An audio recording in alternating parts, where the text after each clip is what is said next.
Icon steels हा प्रस्तुत build icon उपक्रमात आपल्या सगळ्यांचं मनापासून हार्दिक स्वागत आहे.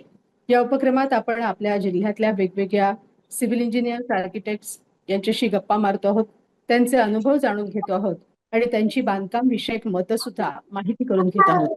आज याच मालिकेमध्ये आपण करणार आहोत परभणी इथले सिव्हिल इंजिनियर सर्जेराव अंभुरे सरांशी. सर नमस्कार. नमस्कार मॅडम. सर तुमचं स्वागत आहे बिल्ड आयकॉन या कार्यक्रमामध्ये. सर्जेराव अंभुरे सर गेल्या काही वर्षांपासून परभणीमध्ये सिव्हिल इंजिनियर म्हणून काम करतायत. कामाचा विशिष्ट असा अनुभव आहे.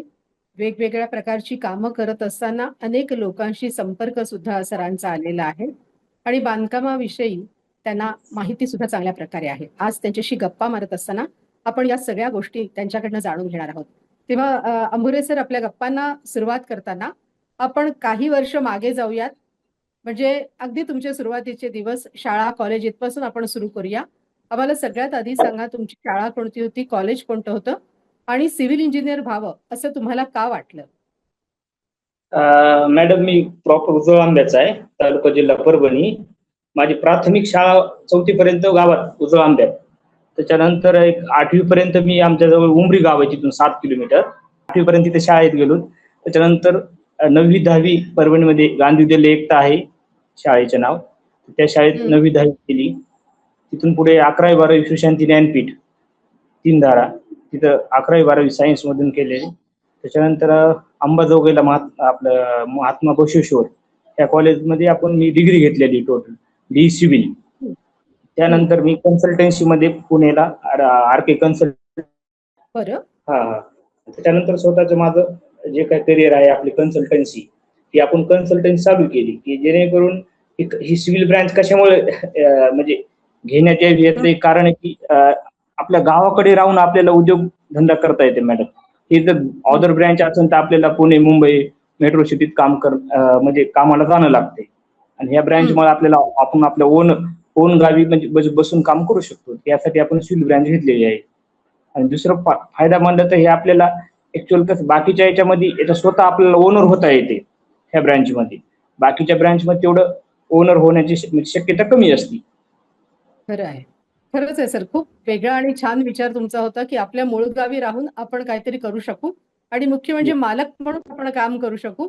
कोणाच्या हाताखाली काम करण्यापेक्षा आपण 4 लोकांना जर काही रोजगार देऊ शकलो तर ते अधिक चांगलं. या विचारांनी तुम्ही सिव्हिल शाखा निवडली आणि तिथे तुम्ही काम करताय. सर, पुण्यात मुंबईमध्ये अनुभव घेतल्यानंतर जेव्हा तुम्ही परत आलात तेव्हा मग इथे कशी सुरुवात झाली? पहिला प्रोजेक्ट कुठला होता, त्याची काही आठवण आहे का? मॅडम, इथं एक स्टार्टिंगला आल्यानंतर एक असं काय डायरेक्ट प्रोजेक्ट नाही भेटले आपल्याला. आता प्लॅन यायचे, एक दुसरा प्लॅन येत होता पहिले 5-6 महिने. असं कामात तेवढं नियोजन नव्हतं. एक 6 महिने समजा आपण म्हणजे घरून बसूनच भाडं दिलं ऑफिस यायचे त्याचं. त्याच्यानंतर कामाला म्हणजे सुरुवात झाली भरपूर. आणि एक सांगायचं तात्पर्य की मी पुण्याला काम केल्यामुळं आर्किटेक्चर मध्ये थोडं आपण सायमचं स्टील आतापर्यंत कोणत्याच साईटवर वापरलेलं नाही मॅडम. 8 mm ची रिंग, म्हणजे रिंग डायरेक्ट 8 mm वापरा, 6 mm स्टील वापरलं नाही. थोडं लोकांना बरं वाटलं. फुटिंग स्टाईल थोडी वन साइड फुटिंग कशी बांधायची, त्याच्यामध्ये बाकीच्या तुमचं टोटल डिटेलिंग, कोणी राफ्ट करत आहे राफ्ट फाउंडेशन, ह्या गोष्टी बाकीच्या छोट्या मोठ्या आपल्या स्टील मधल्या आपण परफेक्टली आणि ड्रॉइंग देऊन थोडं समजून सांगून हे अजून चालू केलं. त्यानंतर कामं भरपूर चालू झाली. आता म्हणजे तुम्ही तिथे जे शिकलात त्याच्या अनुभवाचा उपयोग तुम्ही इथे केलात, लोकांना तो हो आवडला आणि मग आपोआप पुढची कामं तुम्हाला मिळत गेली. सर, हो आता हो मॅडम. काही टेक्निकल प्रश्न या क्षेत्रातले त्याच्याकडे आपण वळूयात. हे ठीक आहे, काम बोला करत मॅडम. असताना, बांधकाम करत असताना जर अकुशल कामगार असतील तर अकुशल कामगारांसोबत बांधकाम करणं कितपत धोकादायक आहे? मॅडम, एक थोडक्यात आपल्याकडचे इथं टेक्निकल नाहीत लोक, म्हणजे जास्त टेक्निकल लोक नसतात बांधकाम. ते अवघड आहे, पण आपल्याला कसं असतं आता ऍक्च्युअली त्यांचा तो बिझनेस आहे मॅडम. बिझनेस म्हणा त्यांना ते हात म्हणजे त्यांचे हात म्हणजे त्यांना पोट त्याच्या वाचते. थोडंफार त्यांना समजून सांगून थोडक्यात ही चूक झाली बाबा, याच्यानंतर चूक होऊ देऊ नको. अवघड आहे, पण त्यांना जर सांगितलंच नाही तर ते सुधारणार चूक त्यांची. बरोबर आहे. मग त्यांना थोडं सांगावं लागतं.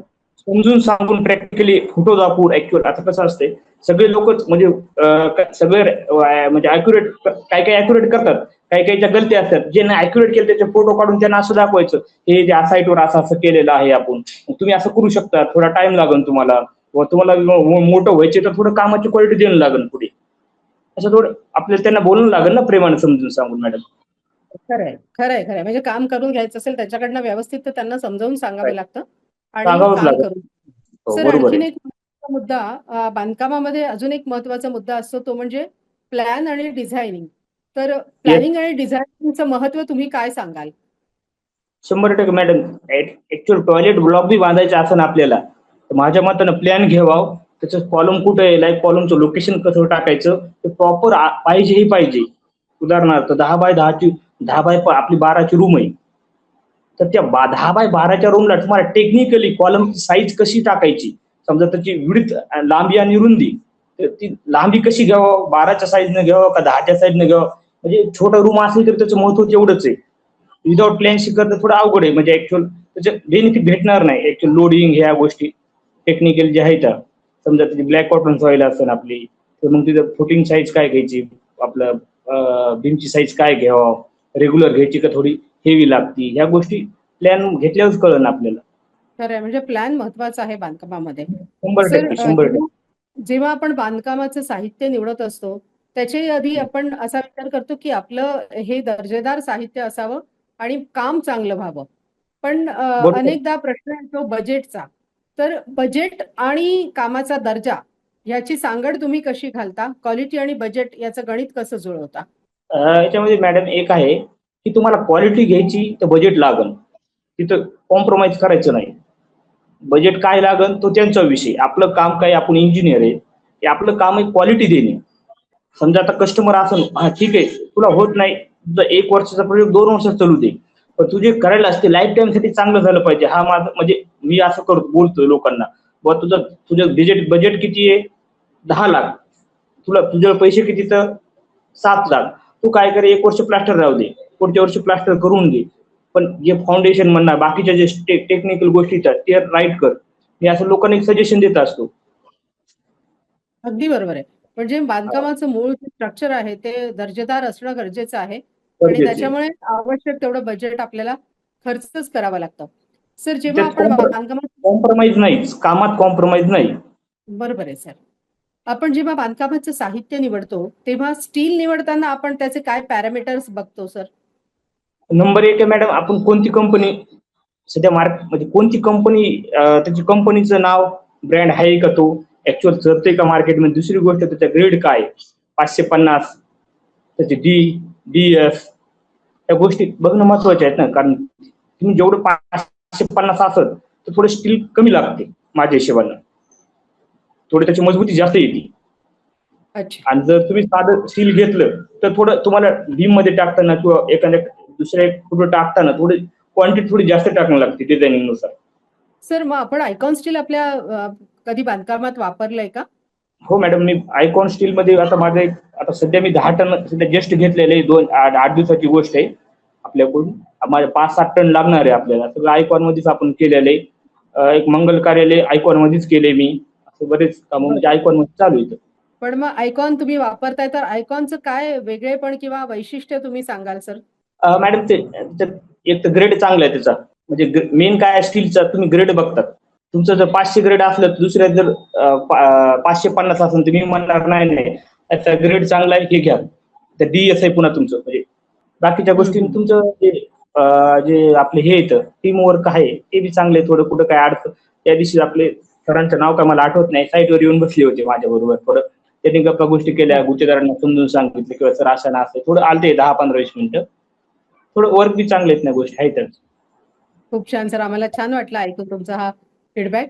सर इतके कामं केलेले आहेत तुम्ही तर या सगळ्या कामांमध्ये असं एखादं काम आहे का की जे तुम्हाला खूप छान वाटलं, आनंद वाटला, ज्याला आपण आयकॉनिक प्रोजेक्ट म्हणू शकू, असं आम्हाला सांगा ना एखादं? माझं कोणतं बी काम असलं तर त्या कामात आपण आनंद म्हणून घेतो. असं कोणती असं नसते की बाबा एखादं काम मोठं, एखादं आनंद. सगळीकडेच आपण जे पैसे गरज लोकांचे, तर त्यात आपल्याला 100% देणं ही आपली गरज आहे. म्हणजे सगळेच प्रोजेक्ट, असं कोणता प्रोजेक्ट असो आपल्यासाठी तेवढंच महत्वाचं. तुम्ही सगळी कामं करतायत आणि हे ऐकून आम्हालाही खरंच खूप छान वाटतंय. सर नाही नाही. परभणीमध्ये काम करत आहात. परभणी जिल्हा तुमचा मूळ जिल्हा आहे. या परभणीचा अधिक विकास करायचा असेल आणि या परभणीला अजून पुढे न्यायचं असेल तर काय सोयी सुविधा इथे झाल्या पाहिजेत जेणेकरून परभणीचा विकास अधिक वेगाने होऊ शकेल असं तुम्हाला वाटतं? ऍक्च्युअली आता कन्स्ट्रक्शन चालूच आहेत मॅडम. हळूहळू चालूच आहे, विकास चालूच आहे ना, असं हे काही एवढं नाही. ऍक्च्युअल हं, हं. खूप कन्स्ट्रक्शन वाढलेत मॅडम आता 2 वर्षात. आज येस, म्हणजे अगदी चालूच आहे विकास हा चालूच आहे. आता रोड हे आमच्या परभणीत भरपूर रिंग रोड हे ते चालूच आहे सगळ्या गोष्टी. आणि ही कन्स्ट्रक्शनची लाईन बी चांगली आहे. आजकाल म्हणजे माझ्या वयातले इंजिनियर आहेत ते बी सगळे चांगलेच आहेत. सिनियर लोक ते बी चांगलेच आहेत, असं काही विषय नाही. खरंय, खरंय. म्हणजे परभणीचा विकास सुरू आहे आणि तो अजून पुढे होणार आहे याची तुम्हाला खात्री आहे. गॅरंटी होणार आणि चांगलं आहे. अजून एक शेवटचा असा प्रश्न मला तुम्हाला विचारायचा आहे, की तुम्हाला या क्षेत्रातला अनुभव आहे. वेगवेगळ्या प्रकारची कामं तुम्ही केली आहे आणि करताही आहात. तर आता जी नवीन मुलं या क्षेत्रामध्ये येतायत, सिव्हिल इंजिनियर म्हणून काम करायला सुरुवात करतायत, त्यांना तुम्ही काय सल्ला द्याल? त्याच्यात ब्रँड चांगली आहे, सगळ्या गोष्टी चांगल्या आहेत मॅडम. अनुभव इम्पॉर्टंट आहे, सगळ्यात महत्वाचं पार्ट. विदाऊट म्हणजे अनुभव चांगला घेऊनच म्हणजे अनुभव असला तर काहीच अडचण नाही. आणि आधी अनुभव घ्यावा प्रत्येकानं. विदाऊट अनुभवाशी काहीच करता येत नाही. खरंच आहे. म्हणजे हे काम जर तुम्हाला करायचं असेल सिव्हिल इंजिनियर म्हणून आणि यशस्वी व्हायचं असेल तर तुम्हाला आधी अनुभव घेणं गरजेचं आहे. हो प्रत्यक्ष हो साईटवर जायचं, कामाचा अनुभव घ्यायचा, सगळ्या लोकांशी जुळवून घ्यायचं आणि आपोआपच मग आपण पुढे जातो. कामही आपल्याला मिळतात आणि चांगल्या प्रकारे काम आपण करू शकतो. अतिशय छान आणि महत्वाचा मुद्दा सर्जेराव अंभोरे सरांनी आज आपल्या सगळ्यांना सांगितला आहे, की सिव्हिल इंजिनियरनी अनुभव घ्या आणि मग कामाला सुरुवात करा. सर्जेराव सर, आज आपण इथे आमच्यासोबत आलात, आमच्याशी गप्पा मारल्या, आपले अनुभव आमच्यासोबत शेअर केलेत आणि या बांधकामाविषयीच्या वेगवेगळ्या गोष्टी आम्हाला सांगितल्यात. त्यासाठी तुमचे खूप खूप आभार आहेत आणि भविष्यात तुमच्या सगळे जे प्रोजेक्ट्स आहेत त्या सगळ्या प्रोजेक्ट्सना आयकॉन स्टीलच्या वतीने खूप शुभेच्छा. धन्यवाद सर. Thank you madam, thank you.